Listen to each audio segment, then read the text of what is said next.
केंद्रीय सूचना प्रसारण एवं खेल मंत्री अनुराग ठाकुर ऊना में आयोजित कई कार्यक्रमों में शामिल हुए हैं। इस दौरान वो पंचायत समिति सदस्यों की विशेष कार्यशाला में बतौर मुख्य अतिथि मौजूद रहे हैं। उन्होंने वर्कशॉप में पंचायत समिति सदस्यों को आगामी लोकसभा चुनाव के संबंध में आवश्यक दिशा निर्देश भी जारी किए। तो इसी के साथ उनसे पार्टी के क्रियाकलापों की फीडबैक भी हासिल की गई है। और इस मौके पर केंद्रीय मंत्री ने दावा किया है कि 2024 में होने वाले आम चुनाव में बीजेपी पहले से भी ज्यादा सीटों के साथ जीत करके केंद्र में सत्ता की बागडोर संभालेगी। और इसी के साथ उन्होंने विपक्षी राजनीति पर भी अपनी प्रतिक्रिया दी।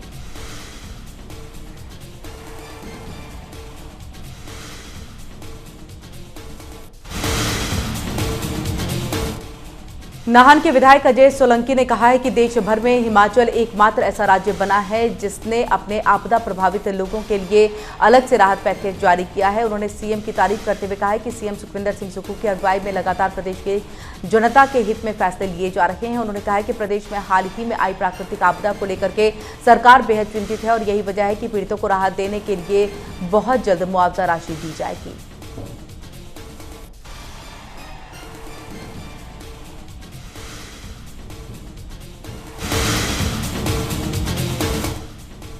हिमाचल प्रदेश में बढ़ रहे नशे के मामलों को लेकर के बीजेपी ने सवाल उठाए हैं। बीजेपी विधायक सतपाल सत्ती ने कहा है कि हिमाचल में नशे का कारोबार लगातार बढ़ रहा है। उन्होंने नशे के ओवरडोज से छात्र की मौत को गंभीरता से लेते हुए कहा है कि प्रदेश में नशे के कारोबारियों पर नकेल कसनी जरूरी है। उन्होंने जोर देते हुए कहा है कि सरकार को इस तरह की घटनाओं को गंभीरता से लेना चाहिए।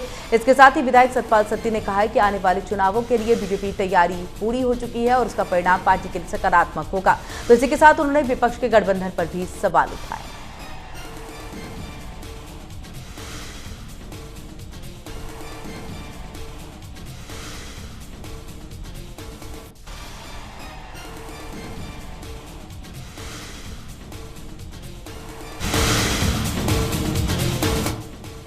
सोलन में कोरोना संक्रमण के दौरान बेहतरीन सेवाएं प्रदान करने वाली आशा वर्कर को अब वेतन के लिए भी लाले पड़ गए हैं। स्वास्थ्य विभाग के पास बजट की कमी की वजह से आशा वर्कर्स को वेतन नहीं मिल पा रहा है। बावजूद इसके सोलन में 602 आशा वर्कर्स बगैर वेतन के लगातार अपनी सेवाएं दे रही हैं। आशा वर्कर्स का कहना है कि वो पिछले कई महीने से बगैर वेतन के ही अपनी सेवाएं दे रही हैं। अगर आने वाले वक्त में उन्हें वेतन नहीं मिला है तो उनकी आर्थिक स्थिति खराब हो जाएगी। और इन वर्कर को हर महीने 8,000 रुपये वेतन दिया जाता था, लेकिन अब बजट की कमी की वजह से वो भी नहीं मिल पा रहा है।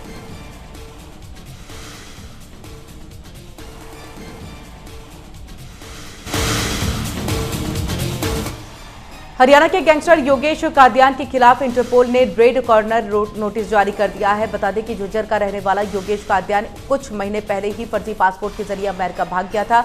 योगेश शार्प शूटर है और आधुनिक हथियार चलाने में एक्सपर्ट है। कादियान दिल्ली के दाऊद के नाम से मशहूर नीरज बवाना के साथी गैंगस्टर हिमांशु भाऊ का करीबी है।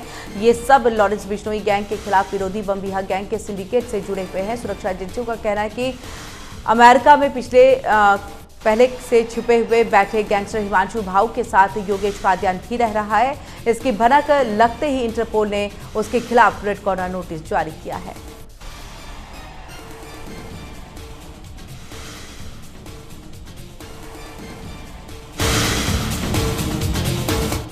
दिल्ली में पुलिसकर्मी को रौंदने का एक हैरान करने वाला वीडियो सामने आया है। इस वीडियो में देख रहा है कि एक तेज रफ्तार कार चेकपोस्ट पर तैनात पुलिसकर्मियों को कैसे टक्कर मारती है और घटना का नॉट प्लेस की है। टक्कर इतनी जबरदस्त थी कि पुलिसकर्मी 2.5 फीट दूर जाकर के गिरता है। उस घटना में घायल पुलिसकर्मी का फिलहाल अस्पताल में इलाज चल रहा है।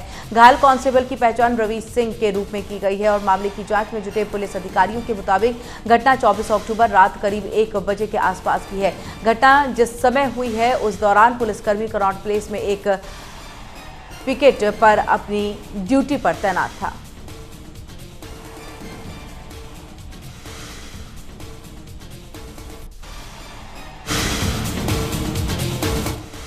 घाटी में भारतीय सुरक्षा बलों की कार्रवाई के बाद पाकिस्तान ने एक बार फिर से सीजफायर तोड़ते हुए अरनिया और आरएसपुरा सेक्टर में फायरिंग की है। यहां पाक रेंजर्स ने भारत के 5 पोस्ट को निशाना बनाते हुए फायरिंग की है। इनमें से एक बीएसएफ जवान और 4 नागरिक घायल हुए हैं। आपको बता दें कि पाकिस्तान की तरफ से ये फायरिंग तब हुई है जब कुपवाड़ा के माछिल में नियंत्रण रेखा पर सुरक्षा बलों के ऑपरेशन के दौरान 5 आतंकियों को ढेर कर दिया गया।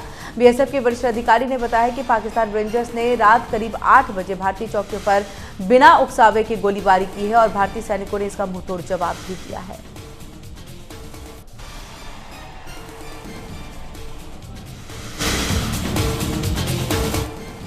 केंद्र सरकार की देश भर में सरकारी अधिकारियों की मदद से विकसित भारत संकल्प यात्रा निकालने की योजना कुछ राज्यों में खटाई में पड़ गई है। दरअसल जिन 5 राज्यों में जल्द ही विधानसभा चुनाव होने हैं, वहां यात्रा निकालने पर रोक लगा दी गई है। बता दें कि इस यात्रा के तहत सरकारी अधिकारियों को हर जिले में रथ प्रभारी बनाया गया है, जिसे लेकर के विपक्ष ने सवाल उठाए हैं।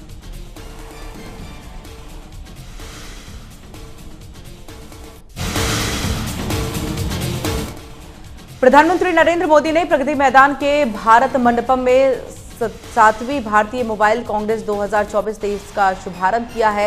इस इवेंट के साथ ही देश में 6G टेस्ट बेड की लॉन्चिंग को भी हरी झंडी दिखा दी गई है और इससे देश में जल्द ही 6G सेवा की भी शुरुआत हो जाएगी। कार्यक्रम के दौरान पीएम मोदी ने देश भर में शैक्षणिक संस्थानों के लिए 100 5G लैब्स का ऐलान किया है, जिसमें 5G से जुड़ी तमाम टेक्नोलॉजी को टेस्ट किया जाएगा।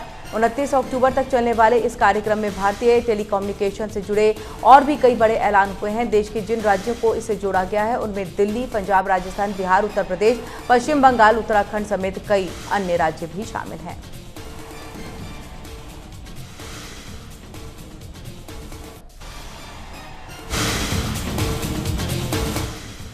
फिजी द्वीप समूह की पुलिस द्वारा वर्दी में बदलाव को मंजूरी दिए जाने के बाद भारत के पंजाबी मूल के नवजीत सिंह सोहाता फिजी में पगड़ी पहनने वाले पहले सिख पुलिसकर्मी बन गए हैं। कार्यवाहक पुलिस कमिश्नर जूकी फोंग चियू ने विविधता और समावेशिता का सम्मान करते हुए फिजी पुलिस ताज के साथ पगड़ी पहनने की मंजूरी दे दी है। 20 वर्षीय पुलिस कांस्टेबल सोहाता की भर्ती चयन प्रक्रिया के बाद हुई थी।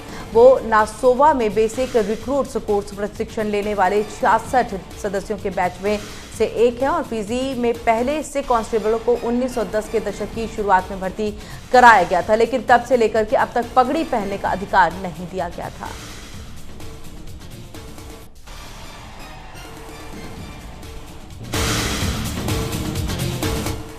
अमेरिका में खालिस्तानी गतिविधियों को बढ़ने और अमेरिका स्थित भारतीय जगहों पर हमले के बाद भारतीय मूल के लोगों में गुस्सा है। इस बीच अमेरिका में मौजूद सिख समुदाय ने बड़ी पहल करते हुए आतंकवादी संगठनों के खिलाफ गठबंधन का ऐलान किया है। गठबंधन में शामिल सदस्यों का कहना है कि हाल ही में अमेरिका समेत अन्य देशों में भारत के खिलाफ आतंकी गतिविधियां बढ़ गई हैं, जिसको देखते हुए अब भारतीय समुदाय के लोगों ने भी इस तरह के आतंकी संगठनों के खिलाफ मोर्चा खोला है।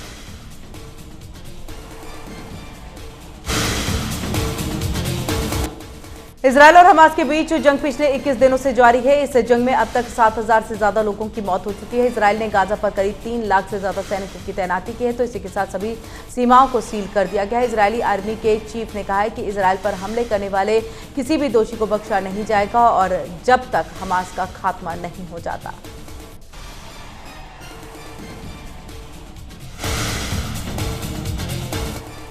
इजरायल और हमास के बीच जंग जारी है। इस बीच इजरायली सेना ने दावा किया है कि उन्होंने हमास के 5 सीनियर कमांडरों को मार गिराया है। इनमें से हमास इंटेलिजेंस का डिप्टी हेड शादी बारूद भी शामिल है।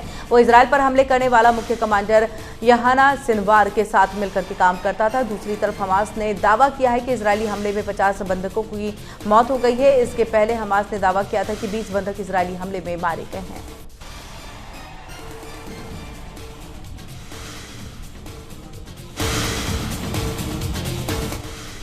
इजरायली सेना के टैंकों ने इजरायल में लेबनान की सीमा पर एक अज्ञात स्थान पर युद्धाभ्यास भी किया है। इजरायल के खिलाफ गाजा के हमास आतंकवादियों की तरफ से अभूतपूर्व हमले के बाद इजरायल फिलिस्तीनी संघर्ष बढ़ने के बाद इजरायल लेबनान सीमा पर तनाव बरकरार है। उधर इजरायली आर्मी की तरफ से लगातार हमास के ठिकानों पर हमले किए जा रहे हैं। इन हमलों में हमास के कई आतंकियों की भी मौत हो चुकी है। इजरायल के पीएम बेंजामिन नेतन्याहू ने कहा है कि इजरायल अपने हितों की रक्षा करने के लिए सक्षम है।